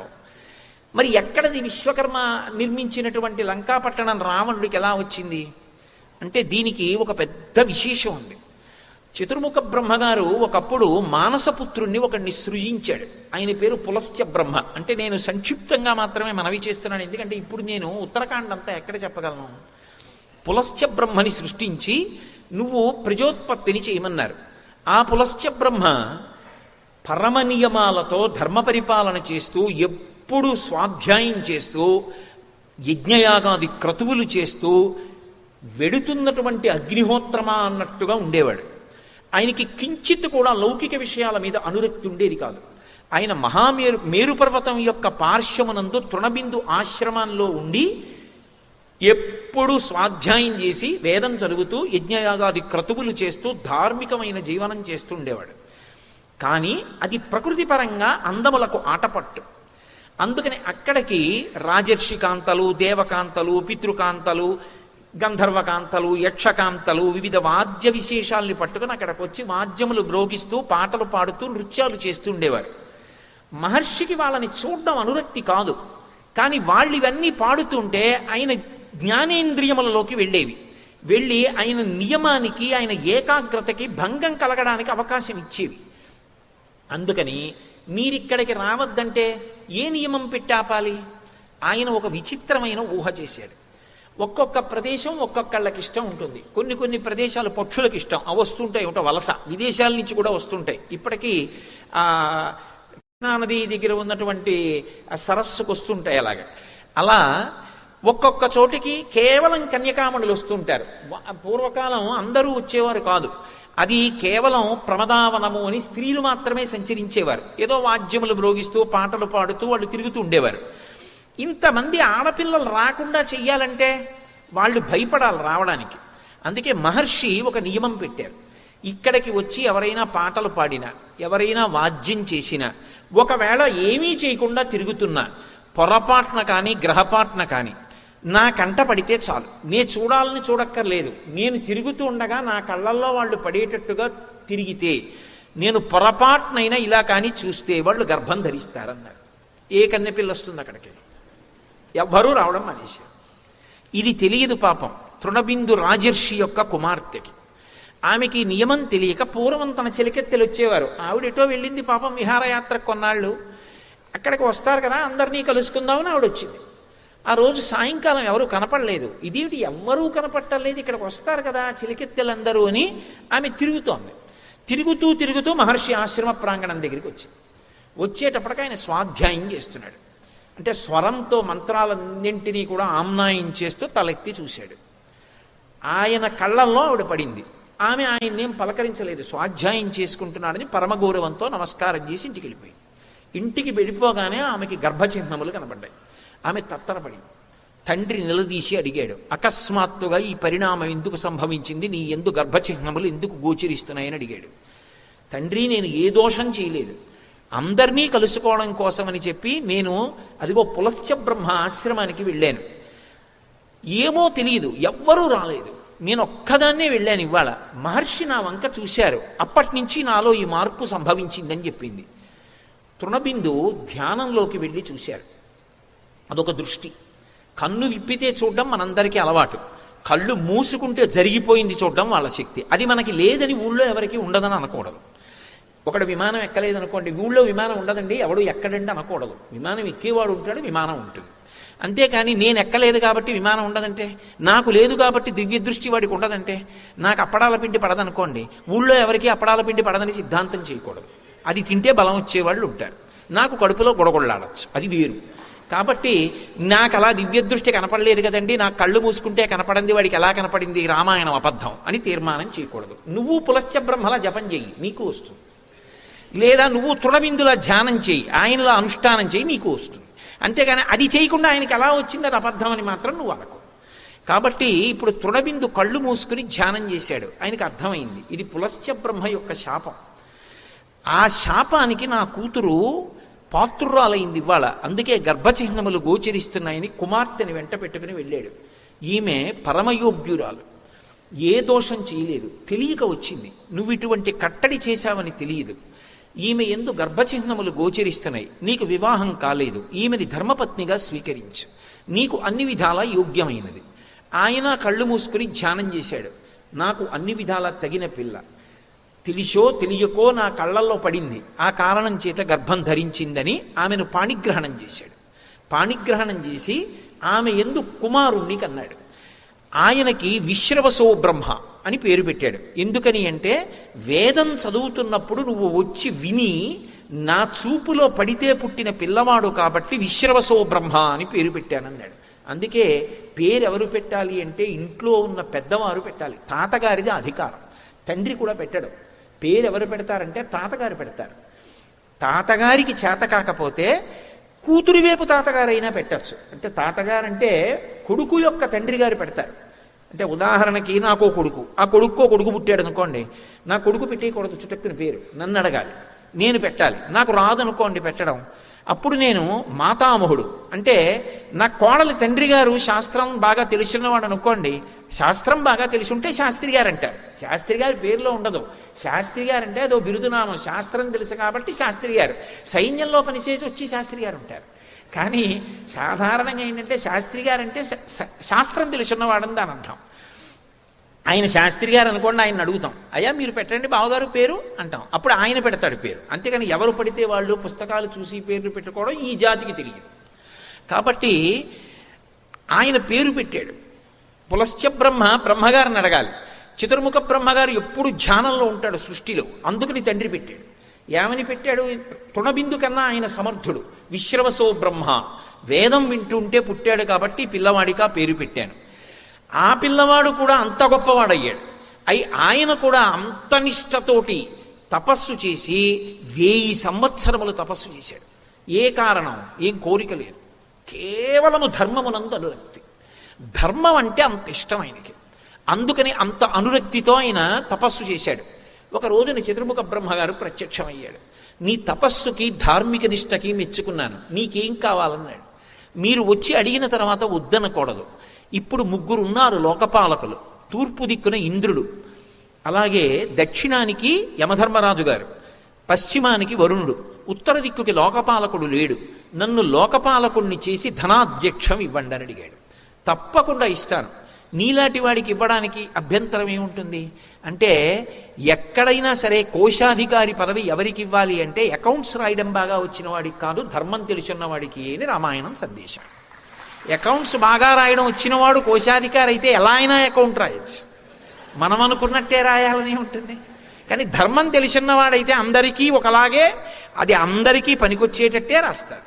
అందుకే ధర్మాత్ముడు కనుక వెంటనే ధనాధ్యక్షం ఇచ్చాడు. ఇచ్చి ఉత్తర దిక్కుకి అధిపతిని చేశాడు. ఆయన ఉత్తర దిక్కుకి అధిపతిగా ఉంటే బ్రహ్మగారు అన్నాడు, అంతేకాదు, నువ్వు అడగకపోయినా కూడా నేను ఒక వరం ఇస్తున్నాను, నీకు పుష్పక విమానం ఇస్తున్నాను. ఈ పుష్పక విమానంలో నువ్వు యథేచ్ఛగా తిరగవచ్చు. పుష్పక విమానాన్ని తీసుకున్నాడు, సంతోషించాడు. ఇది అయిపోయిన తర్వాత తండ్రి దగ్గరికి వచ్చాడు. తండ్రి చతుర్ముఖ బ్రహ్మగారు నాకు ధనాధ్యక్షం ఇచ్చాడు, లోకపాలకత్వం ఇచ్చాడు, దానితో పాటు పుష్పక విమానం ఇచ్చాడు, కానీ నివాసం ఇవ్వలేదు. నేను ఎక్కడుండాలి నాన్నగారు అని అడిగాడు. అది ధర్మం. తండ్రిని అడిగాడు. వెళ్ళి అడిగితే విశ్రవసో బ్రహ్మ అన్నాడు, ఒకానొకప్పుడు విశ్వకర్మ లంకా పట్టణాన్ని నిర్మించాడు. అది కాంచన లంక. ఆ పట్టణం అంతా బంగారంతో నిర్మింపబడింది. అది దక్షిణ దిక్కున ఉంది. పూర్వం రాక్షసులు ఆశ్రయించి ఉండేవారు. వాళ్ళు లోకాల్ని పాడి చేస్తుంటే శ్రీ మహావిష్ణువు వాళ్ళని సంహరించాడు. మిగిలిపోయిన రాక్షసులు విష్ణువు దాటి తట్టుకోలేక రసాతలానికి పారిపోయారు, పాతాళలోకానికి వెళ్ళిపోయారు. ఇప్పుడు రాక్షసులు లేరు, పైకి రారు, భయం విష్ణువు పట్ల. వాళ్ళకి అంత ధైర్యం కూడా లేదు భూమి మీదకి రావడానికి. భూమి ధర్మానికి అలవాలం, అందుకని రారు. కాబట్టి నువ్వు ధర్మాత్ముడివి కనుక నువ్వు లంకని ఆశ్రయించేసుకో. లంకా పట్టణాన్ని ఆక్రమించి చక్కగా, రాక్షసులలో కూడా ధార్మికులు ఉంటారు, ప్రహ్లాదుడు లేడు, అటువంటి వారు భూమి మీద మిగిలిన వారు ఎవరున్నారో వాళ్ళని కూడా చేరది. అసలు యక్షులు రాక్షసులు అన్న మాటలు రెండూ రావడానికి వేరు కారణాలు ఉన్నాయి. బ్రహ్మగారు నిర్మించిన సరోవరాన్ని రక్షించే వాళ్ళెవరు, తాగేవారెవరు అని అడిగితే రక్షిస్తామన్న వాళ్ళు రాక్షసులయ్యారు, త్రాగుతామన్న వాళ్ళు యక్షులయ్యారు. అది యక్షరాక్షసులు అంటారు. అందుకని వాళ్ళిద్దరినీ తీసుకెళ్ళి నువ్వు అక్కడ ఉండి లంకాపట్టణాన్ని రాజధాని చేసుకుని పరిపాలించు అన్నాడు. అంటే కుబేరుడు అక్కడికి వెళ్ళాడు. ఆయన పేరు కుబేరుడు, ధనాధ్యక్షుడు. వైశ్రవణుడు అసలు ఆయన పేరు. విశ్రవసో బ్రహ్మ కుమారుడు కాబట్టి పూర్తిగా తండ్రిలా ఉన్నావురా నువ్వు, నా కొడుకులాగే ఉన్నావు అని తాతయ్య అయిన పులశ్చ బ్రహ్మ విశ్రవసో బ్రహ్మ అని పేరు పెట్టాడు. వైశ్రవణుడు అని పేరు పెట్టాడు. ఆ వైశ్రవణుడు తరువాతి కాలంలో ఒక పొరపాటు చేశాడు. పార్వతీ పరమేశ్వరులు ఇద్దరూ కూర్చుంటే పరమేశ్వర దర్శనానికి వెళ్ళాడు. వెళ్ళి పార్వతీదేవి వంక ఇలా ఓ కంటితో చూసి ఎవరీవిడా అని చూశాడు. ఎవరీవిడా అని ఆవిడ వంక చూసేటప్పటికీ మాతృ సంబంధంగా చూడలేదు. చూడకపోయేటప్పటికి ఒక కన్ను బద్దలైపోయింది. బద్దలైపోయి దాని పొడవంతా కూడా కంటి మీద అంటుకుని ఉండిపోయి అది బంగారు కన్ను పచ్చటి రూపంలోకి వచ్చేసింది. ఇప్పటికీ అందుకే కుబేరుడు అంటారు. ఆయనకి ఒక కన్ను బంగారు రంగులో ఉంటుంది, గాజు కన్నులో ఉంటుంది. కుబేరుడికి ఒక కన్ను మాత్రమే సరిగా ఉంటుంది. తద్దోష నివారణార్థం మళ్ళీ గొప్ప తపస్సు చేశాడు. చేసి పరమశివుడిని మెప్పిస్తే పరమశివుడు అన్నాడు, నీ తపస్సుకు మెచ్చుకున్నాను, నీకు స్నేహితుడనై నేనే నీ దగ్గరికి వచ్చి మీ ఇంట్లో కూర్చుంటూ ఉంటానన్నాడు. అది ఆయన ఔదార్యం. అందుకే శంకరాచార్యులు వారు శివానంద లహరిలో ఆ అనుబంధాన్ని చెప్పారు. చెప్తూ కరస్తే హేమాద్రియౌ గిరిశ నికటస్తే ధనపతౌ అంటారు. ఎప్పుడు కుబేరుడు ఆయన ఇంటికి వెళ్ళి శివుడు కూర్చుంటాట. కూర్చుంటే ఇలా దగ్గర ఇలా నించుని ఉంటాట. అంత స్నేహం ప్రకటించాడు కుబేరుడితోటి, పరాత్పరుడు అయ్యుండి కూడా. అటువంటి కుబేరుడిది పుష్పక విమానం, అటువంటి కుబేరుడిది కాంచలలంక. ఇది చూశాడు సుమాలి అని మిగిలిపోయిన రాక్షసులలో ఒక రాక్షసుడు పాతాళలోకంలో ఉండిపోయాడు. వాడు ఒక రోజున భూమి మీదకి వచ్చాడు. పుష్పక విమానంలో వెళ్ళిపోతున్నాడు కుబేరుడు. అబ్బా ఎంత ప్రకాశవంతంగా ఉన్నాడ్రా, ఈయన ఎవరు, ఈ విమానం ఏమిటి అని వెంటపడి వెళ్ళాడు. ఆయన తిన్నగా విశ్రవసో బ్రహ్మకి వెళ్ళి నమస్కారం చేశాడు. తండ్రి విశ్రవసో బ్రహ్మ చూశాడు. ఇంతటి మహానుభావుడు, ఇంతటి బ్రహ్మ తేజస్సు ఉన్నవాడు, ఇంతటి పరమభక్తుడు, ఈయన తేజస్సు వల్ల పుట్టాడు కాబట్టే ఈ పిల్లవాడు ఇంత గొప్పవాడయ్యాడు. ఈయన తేజస్సు వల్ల నా వంశంలో కూడా ఒక పిల్లవాడు పుడితే ఖచ్చితంగా ఆ పిల్లవాడు కూడా దుర్నిరీక్షుడవుతాడు, అంత శక్తివంతుడవుతాడు. మళ్ళీ అటువంటి పిల్లవాడు వంశంలో పుడితే తప్ప విష్ణువుతో యుద్ధం చేసి లంకాపట్టణాన్ని ఆక్రమించి భూమి మీదకి రావడం కుదరదు. కాబట్టి విశ్రవసో బ్రహ్మ వల్ల కొడుకుని కనాలి. ఎవరు కనాలి? పరమ సౌందర్యవతి అయి ఉండాలి, పరమ ధార్మికంగా బిడ్డని పొందాలి. ఎలా అని ఆలోచించాడు. ఆయన కూతురుంది, ఆమె పేరు కైకసి, మహాలక్ష్మిలా ఉంటుంది అని వర్ణించారు రామాయణంలో. ఆ కైకసి దగ్గరికి వెళ్ళి కొన్ని మాటలు చెప్పాడు. బోయ్ ఎంత అందంగా మాట్లాడతాడు. ఇప్పుడు నేను ఆ ఉత్తరాఖండ్ అంతా ఎక్కడ చెప్పగలను, ఏదో విహంగ వీక్షణం చేస్తానంతే.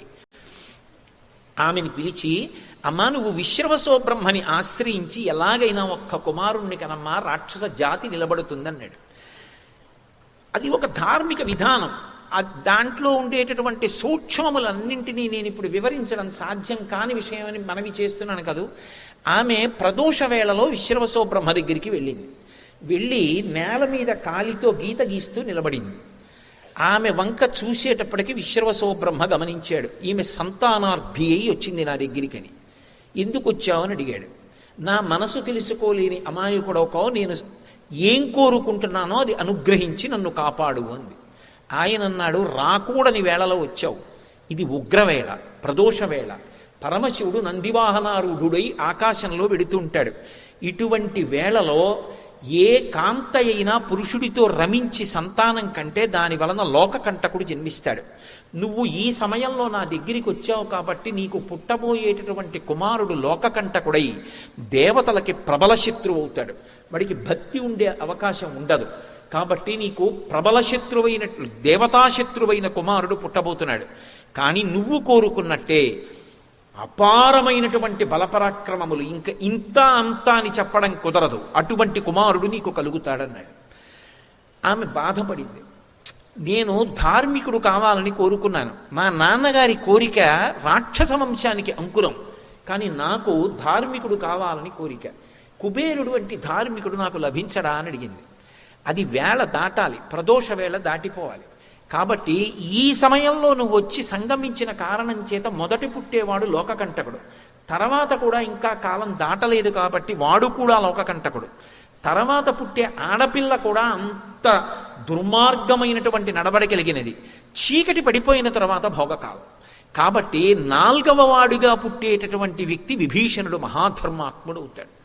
నీకు అలాగే సంతానాన్ని అనుగ్రహిస్తున్నాడు. ఎందుకంటే కాల నియమాన్ని మన్నించాలి. 4వ సంతానం కలిగితే తప్ప నీ కోరిక తీరదు కాబట్టి అలాగే అనుగ్రహిస్తున్నానని అనుగ్రహించాడు. ఆమెకి వరసగా కుమారులు జన్మించారు. అందులో మొదటివాడు పుడుతూనే 10 తలలతో పుట్టాడు, కాటుక కొండలా పుట్టాడు. నాలుక బయట పెట్టి చప్పరిస్తూ దంస్ట్రలు కోరలు పైకొచ్చి వాడు ఏడుస్తూ పుడితే నక్కలు నోట్లో అగ్నిహోత్రాన్ని కక్కుతూ అప్రదక్షిణంగా పరిగెత్తాయి. ఆకాశంలోంచి పిడుగులు పడ్డాయి. సూర్యుడు మబ్బుల చాటుకు వెళ్ళిపోయాడు. భూమి అంతా పరాగం పైకి లేచింది. సముద్రములన్నీ కూడా కదిలిపోయి పర్వతములు ఘూర్నిల్లై అంత భయంకరమైన శకునములు కనపడుతుండగా పెద్దవాడు పుట్టాడు. తర్వాత కూడా అటువంటి శకునాలు కలుగుతుండగా కుంభకర్ణుడు పుట్టాడు. తర్వాత అటువంటి శకునాల్లో శూర్పణక పుట్టింది. తర్వాత పరమధర్మాత్ముడు అన్ని శుభశకునాలు చూపిస్తుండగా విభీషణుడు పుట్టాడు. ఈ నలుగురికి పేర్లు పెట్టాడు.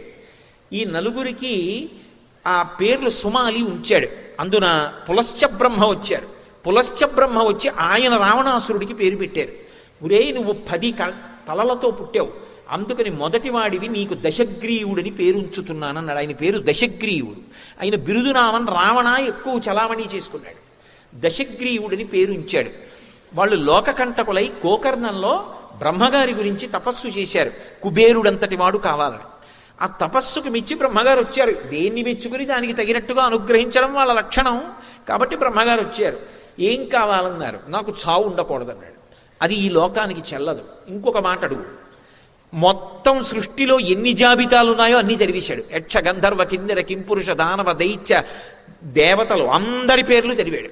వీళ్ల చేత మృత్యు ఉండకూడదు. బ్రహ్మగారు ముక్కును వేలేసుకున్నాడు. ఇది ఎక్కడ గొడవరా అని ఒక్క మాట అన్నాడు. తృణభూతాహితామన్యే ప్రాణినో మానుషాదయ అన్నాడు. మనుష్యుల చేతిలో మృత్యు ఉండకూడదని అడగను. వాళ్ళు గడ్డి పరక. వాడి చేతిలో చావు ఉండకూడదని అడగడం కూడా ఏమిటి? దానికి వరమా? అడగనన్నాడు. మనుష్యుల చేతిలో మృత్యు ఉండకూడదని అడగలేదు. వాళ్ళు గడ్డి పరక నేను ఎందుకు ఉండాలని అడగాలని అడిగాడు. తృణభూతాహితామన్యే ప్రాణినో మానుషాదయ అన్నాడు. తథాస్తు అన్నాడు. కుంభకర్ణుడి దగ్గరికి వెళ్ళాడు. దేవతలు పరిగెత్తుకొచ్చి అయ్యా ఆయనకి వరం ఇద్దాం అనుకుంటున్నారా? ఆయన ఇప్పుడే కొద్దిగా ఆకలి తీరడానికి అందాక ఏదన్నా నోట్లో వేసుకుందామని ఇప్పుడే నందనవనానికి వచ్చాడు. ఒక 14 మంది ఋషుల్ని, కొంతమంది అప్సరసల్ని, కొంతమంది దేవతల్ని, ఇటువంటి వాళ్ళందరినీ కనపడ్డ వాళ్ళని నోట్లో పడేసుకుని మళ్ళీ జపం కోసం వచ్చాడు.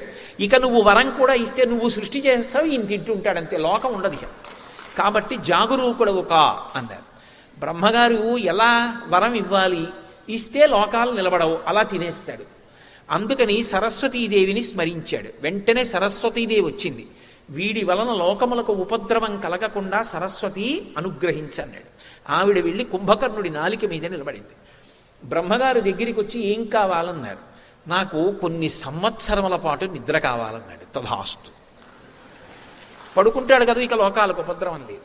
సరస్వతీదేవి అంతర్ధానమైంది. వాడు చటుక్కుని లేచి అన్నాడు, అన్నయ్య ఏమడిగానన్నాడు. అదేం అడగడం రా, కొన్ని సంవత్సరాలు నిద్రపోతానని అడిగావు అన్నాడు. మీకు రామాయణంలో విచిత్రం తెలుసా?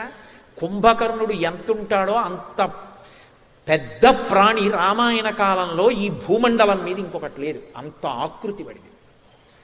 కాబట్టి నిద్రపోతానని అడిగావురా, ఇదెక్కడ వరం రానీకన్నాడు. అన్నయ్య నన్ను దేవతలు ఏదో మాయ చేశారన్నాడు. కానీ వెళ్ళడానికి నిద్ర వచ్చేస్తుంది. ఈలోగా పెద్ద మందిరం కట్టారు, అందులో పడుకున్నాడు కాబట్టి ఉపద్రవం వెళ్ళిపోయింది. శూర్పణక సరే తపస్సు చేయలేదు. విభీషణుడు తపస్సు చేశాడు. బ్రహ్మగారు ఇల్లు అడిగారు, నీకేం కావాలన్నారు. ఎంత ఆపద సంభవించినా సరే ధర్మం మాత్రం నేను తప్పకూడదన్నాడు. నీకు వరం ఇస్తున్నాను, నువ్వు చిరంజీవివి, నువ్వు ఎప్పటికీ ఉంటావు, నీకు మృత్యువు లేదన్నాడు. ధర్మాన్ని నమ్ముకున్న వాడికి మృత్యు ఉండదు, వాడు చిరంజీవి, నీకు చిరంజీవిత్వాన్ని ఇస్తున్నానన్నాడు. ఆ తర్వాత ఒకప్పుడు సుమాలి చెప్తే కాదన్నా, తరువాతి కాలంలో మహాపార్శ్వుడు మొదలైన రాక్షసులు వచ్చి కాంచనలంక ఒకప్పుడు మనది, నీ అన్నగారైన కుబేరుడు, మరి విశ్రవసో బ్రహ్మ కుమారులే కదా ఇద్దరు, నీ అన్నగారు ఆక్రమించాడు, నీ అన్నగారిని తరిమి కొట్టి లంక స్వాధీనం చేసుకోమన్నారు. ముందు వద్దన్నాడు, కానీ తర్వాత రాయబారం పంపాడు. పాపం కుబేరుడు అన్నాడు, అయ్యయ్యో అదేమిటి, మన ఇద్దరం అన్నదమ్ములం, పంచుకోవడం ఎందుకు, ఇద్దరం కలిసి పరిపాలిద్దాం, అంతఃపురానికి రమ్మన్నాడు. నేను రానని యుద్ధం చేయడానికి సిద్ధపడితే కుబేరుడు వెళ్ళి అడిగాడు విశ్రవసో బ్రహ్మని, నాన్నగారు యుద్ధానికి వస్తానంటున్నాడు రావణుడు, నేను చేయమంటారని అడిగాడు. ఒక పని చీరా, వాడు ధూర్తుడు, నన్ను వచ్చి అడిగాడు, అన్నయ్యని నిర్జించైనా సరే తీసుకుంటానంటున్నాడు, వాడి జోలి నీకొద్దు, నువ్వు ఆకాశంలో మందాకిని ప్రవహిస్తోంది, అది ఉత్తర దిక్కుగా హిమాలయ పర్వతాల మీద ప్రవహిస్తూ ఉంటుంది. కైలాసం పక్కనే నువ్వు మళ్ళీ వేరొక నగరాన్ని నిర్మాణం చేసి యక్షులతో కలిసి అక్కడికి వెళ్ళిపో, రావణుడు లంకని ఆక్రమిస్తాడని అనుమతిచ్చాడు. కుబేరుడు నిశ్శబ్దంగా వెళ్ళిపోయాడు పుష్పక విమానాన్ని తీసుకొని. రావణాసురుడు లంకని ఆక్రమించాడు. ఆక్రమించే ముందు అడిగాడు, ఈ లంక ఎక్కడిది? స్వర్ణంతో తయారు చేశారు కదా, ఇంత గొప్ప పట్టణం, ఇంత అందంగా ఉందే, ఇది ఎక్కడిదని అడిగాడు. అడిగితే అప్పుడు మహాపార్శ్వుడు చెప్పాడు, ఒకప్పుడు రాక్షసులందరూ అమరావతి లాంటి నగరం కావాలని ఆశపడ్డారు. వాళ్ళకి ఇప్పుడు దేవతలతో పోటీ కదా, అందుకని వాళ్ళు విశ్వకర్మ దగ్గరికి వెళ్ళి అడిగారు, ఒక గొప్ప పట్టణాన్ని మా కోసం తయారు చెయ్యమని. అప్పుడు విశ్వకర్మ ఒక మాట చెప్పాడు, నాకు అప్పుడప్పుడు కొద్దిగా ఖాళీ దొరుకుతూ ఉంటుంది, ఖాళీగా కూర్చోవడం ఎందుకని నేను టంకములు పట్టుకుని అమరావతి లాంటి పట్టణాన్ని భూమి మీద చెక్కడానికి అనువైనటువంటి ప్రదేశం ఉందా అని వెతికాను. త్రికూటము సువేలము అని 2 పర్వతాలు ఉన్నాయి లంకలో. అందులో త్రికూట పర్వతం మీద కాంచన లంకని నిర్మాణం చేశాను. అమరావతి ఎలా ఉంటుందో ఆ కాంచన లంక అలాగే ఉంటుంది. అది అంతా బంగారము, వజ్రములు, వైఢూర్యములు, పగడములు అటువంటి వాటితో నిర్మాణం చేశాను. దానితో తుల్యమైంది ఇక భూమి మీద లేదు, దాన్ని మీరు ఆక్రమించండి అన్నాడు. అది ఎవరిది అంటే ఎవరి కోసం నిర్మింపబడింది కాదు, అది విశ్వకర్మది. అది రాక్షసులకి కొంతకాలం ఇచ్చాడు. శ్రీ మహావిష్ణువు తరిమేశారు, కుబేరుడు గుచ్చుకున్నాడు. కుబేరుడు అన్నగారన్న ధర్మం కూడా లేకుండా తరిమి కొట్టి ఆక్రమించాడు రావణాసురుడు. కాబట్టి నిజానికి ఆ లంక రావణుడిది కాదు, అది విశ్వకర్మది. విశ్వకర్మ లంకని రావణుడు నాది అని పరిపాలిస్తున్నాడు, అబద్ధం చెప్పి పరిపాలిస్తున్నాడు, ఆయనది కాదు. ఆ తర్వాత ఒకప్పుడు కుబేరుడు దూతని పంపించి, తప్పురా, నువ్వు తప్పుడు పనులు చేస్తున్నావు, ఇటువంటి పనులు చెయ్యవద్దని సందేశం పంపాడు. నాకు సందేశం పంపేవాడివా అని కుబేరుడి మీదకి యుద్ధానికి వెళ్ళి కుబేరుడిని తల మీద గదతో కొట్టి నెత్తురు కక్కుకుని స్పృహ తప్పి పడిపోయేటట్టు చేసి పుష్పక విమానాన్ని బలవంతంగా అపహరించి తీసుకొచ్చాడు. ఇప్పుడు మీరు లంకాపట్టణం గురించి ఆలోచిస్తే పైకి చాలా సౌందర్యం, కానీ అది ఎవరిదో ఇల్లు, వీడు బలవంతంగా ఆక్రమించాడు. అసలు యజమాని దగ్గరికి కూడా రానివ్వడు, యజమాని పేరు కూడా చెప్పడు. ఆ యజమానికి వీడితో గొడవ ఎందుకని వదిలేశాడు. వస్తే వస్తుంది, లేకపోతే లేదు. చూడండి, అమాయకులు కట్టుకున్న భవనాలు ధూర్తులు ఆక్రమిస్తారు, అలా ఆక్రమించాడు. అందులో ఉన్న వస్తువులు ఏమైనా మీరు చూడడానికి వెళ్ళారనుకోండి, ఆ వస్తువులు చూసి పుష్పక విమానం అబ్బా చాలా బాగుంది అంటాం పైకి, కానీ అదో ఎత్తుకొచ్చిన వస్తువు. అందులో ఉన్నవన్నీ, అందులో ఉన్నటువంటి వాళ్ళు రావణుడు ఇష్టపడి తెచ్చినవన్నీ కూడా ధర్మ విరుద్ధంగా ఎత్తుకొచ్చి అక్కడ పెట్టినవే. ఇప్పుడు బాహ్యంలో సౌందర్యం, ఆంతరముగా అది రావణుడి దుష్టబుద్ధికి ప్రతీక. ఇది బాహ్యంలో పాలితాం రాక్షసేంద్రేణ నిర్మితాం విశ్వకర్మణ ప్లవమానా వివాకాశే దదర్శ హనుమాన్పురీం. ఎక్కడైనా ఓ నగరం అంటే భూమి మీద ఉండాలి. లంకాపట్టణానికి ఉన్న సౌందర్యం ఏమిటంటే అది ఆకాశంలో వేలాడుతున్నట్టుంటుంది. అందుకే ప్లవమానా వివాకాశే అన్నారు మహర్షి. అంటే అసలు అది చూడ్డానికే అంత అందంగా ఉంటుందో చూడండి. అటువంటి లంకాపట్టణాన్ని నిర్మాణం చేశాడు విశ్వకర్మ. దాన్ని ఆక్రమించి అందులో రావణాసురుడు పరిపాలన చేస్తున్నాడు. ఇది బాహ్యం. ఆంతరం, ఈ శరీరాన్ని ఎవరు నిర్మాణం చేశారు ఈ లంకని? ఇది కాంచన లంక. ఎవరికి వాడికి ఇది కాంచన లంక. అద్దం ముందు నించుంటే ఎవరికి వాడికే కాంచన లంక. నేను చాలా బాగుంటానన్న భావన లేదనుకోండి, అసలు మనిషి బ్రతకగలడండి? బ్రతకలేడు. ఎవరికి వాళ్ళకే అబ్బా నేను ఎంత బాగుంటానో అని అనిపిస్తుంది. అలా అనిపించాలి కూడా, అలా అనిపించకపోతే ఉండలేడు. కాబట్టి కాంచన లంక. నిజానికి ఇది ఎవరు నిర్మించాడు? ఇందులో ఒక చిన్న చుక్క పెట్టినంత కూడా ఎక్కడా డబ్బిచ్చి మనం తెచ్చుకున్నది లేదు. చర్మము, రక్తము, మాంసము, కొవ్వు, అస్థి, శుక్ల, మేధ, 7 ధాతువులు, కర్మేంద్రియములు, జ్ఞానేంద్రియములు, నిత్యము రక్తకేశనాళికల్లోంచి వెంట్రుకలంత సన్నగా ఉన్నటువంటి గొట్టాల్లోంచి నెత్తురు తిరగడం, ఇవన్నీ కూడా చేస్తున్నవాడు పరబ్రహ్మ. మనం నోట్లోకి తింటే కడుపులో జీర్ణం చేసేవాడు ఆయన.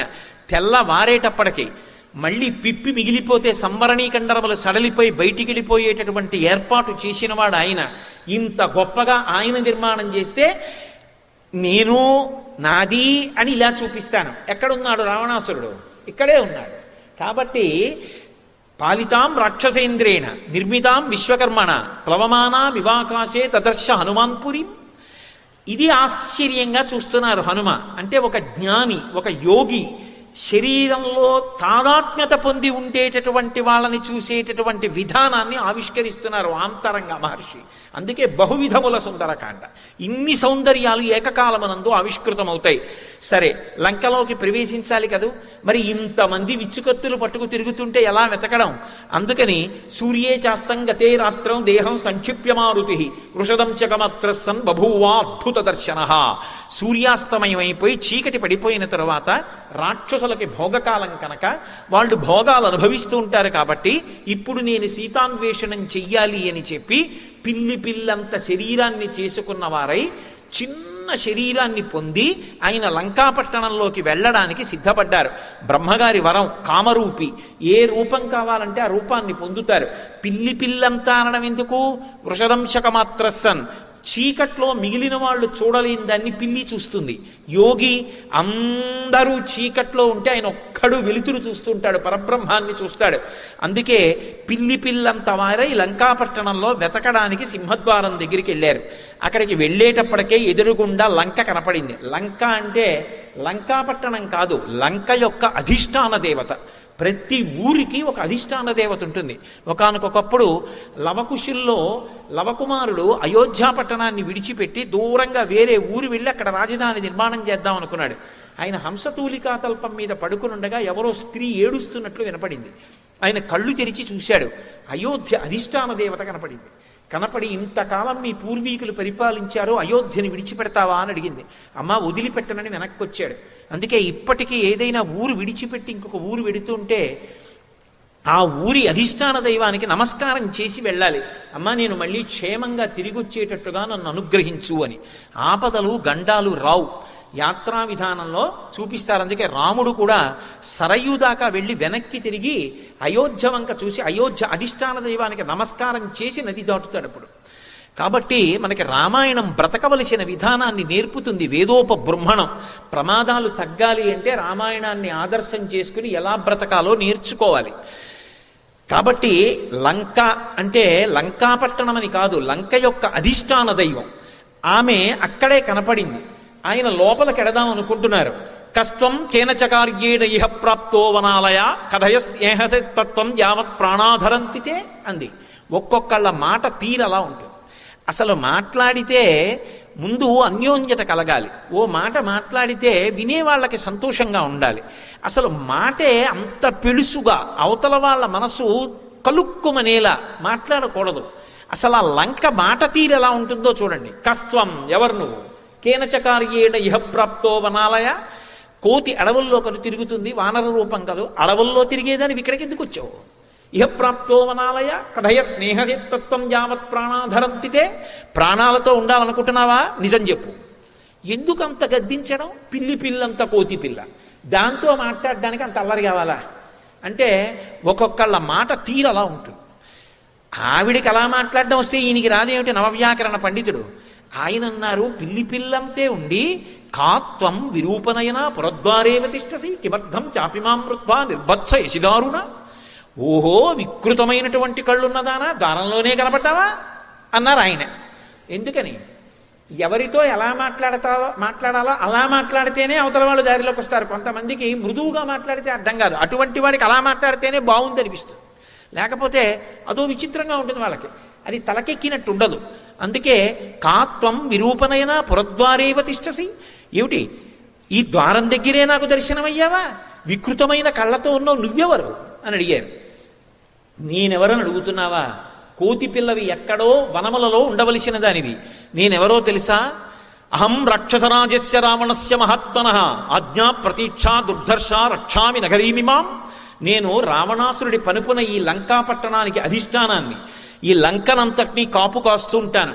నా అనుమతి లేకుండా నీవు ఈ లంకాపట్టణంలోకి ప్రవేశించడం సాధ్యం కాదు. ఎందుకు వచ్చావు అని అడిగి. ఏదో ఎప్పుడూ ఆ వనాల్లో తిరుగుతూ ఉంటాను, చెట్లు ఎక్కుతూ ఉంటాను, కొమ్మల మించి దూకుతూ ఉంటాను. ఇదేమిటో ఈ నగరం ఇంత అందంగా ఉంది, ఈ బురుజులు ఏమిటో, ఈ ప్రాకారాలు ఏమిటో, ఈ ఉద్యానాలు ఏమిటో, ఒక్కసారి లోపలికెళ్ళి అటు ఇటు తిరిగి చూసి వెళ్ళిపోదామని వచ్చాను. నువ్వు అనుమతిస్తే లోపలికెడతానన్నారు. ఓసి కోతి, నీకు లంకలోకి ప్రవేశం కావాలా అని కుడి చెయ్యి చాపి విపరీతమైన కోపంతో ఒక్క దెబ్బ కొట్టింది. కొట్టేటప్పటికి చూశారు, ఆయనకి కోపం వచ్చింది. కానీ అది మహాత్ముడంటే. కోపం వచ్చిందని చటుక్కుని కుడి చేత్తో కొట్టేశారనుకోండి, ఇక గుర్తుపట్టడానికి కూడా ఆనవాళ్ళు ఉండవు. లేదా ఇక మళ్ళీ ఇప్పుడు లేవదు. ఎందుకంటే ఆమె నశించదు, ఆమె మరణించదు. ఎందుకంటే అధిష్టాన దైవం. అందుకని ఆవిడ్ని సంహరించడం కుదరదు, వశం చేసుకోవాలంతే. అందుకే దైవాన్ని వశం చేసుకోవాలి. దైవాన్ని అంటే అధిష్టాన మంత్రాధిష్టాన దేవతలు అనుగ్రహంతో మనకి అనుగ్రహాన్ని వర్షిస్తూ ఆనుకూల్యతని ప్రకటిస్తారు. అంతేకాని వాళ్ళనేదో నిర్జించడాలు అవి కుదరవు. అందుకే ఆయన ఏం చేశారంటే